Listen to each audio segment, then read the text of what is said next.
So, mayong buntag yung tanan sa atong weather update po.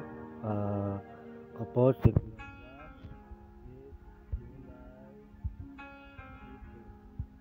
July 2024 dahil po sa pagbagko ng Masbate at Tacloban at sa Quezon City at Palawan dahil po sa pagtinding pagulan sa ating Kabisayan, Northeast monsoon and shoreline and easterlies ng Visayas at Luzon dahil po may posibleng pagbagyo sa ating nakita ang ating low pressure area sa ating padulong sa gitnang Vietnam.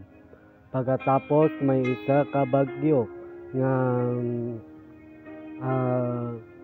LPE dahil po sa Luzon pataas Japan. Pataas ng Japan dahil po sa dalawang bagyo may dalawa pang bagyo ito dumating sa dalawa at tatlo apat ating sa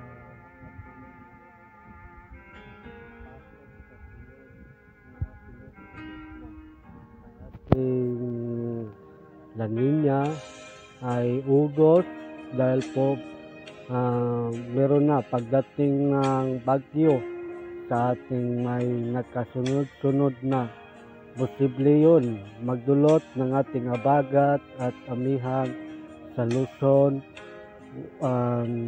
Mag-ingat po kayo sa magdulot ng magasinati o pagkilat-kilat at pagdulot pagbaha at landslide dahil po huwag kayong magdala kayo ng payong dahil po posible yan magdulot pagulan malakas ng ulan sa Luzon, sa Tagaraw at habagat. Mag-iingat po kayo dahil malalakas yun ng ulan dahil po posible yun maginumpingon tayo dahil po bantay bagyo po tayo.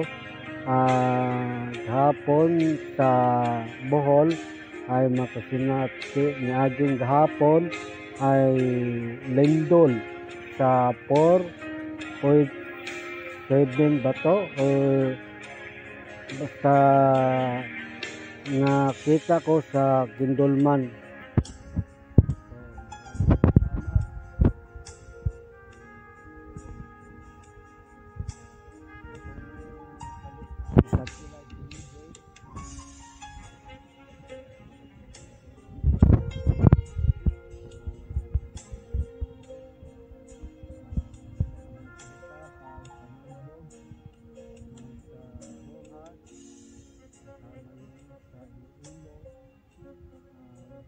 Davao Region, Tawi at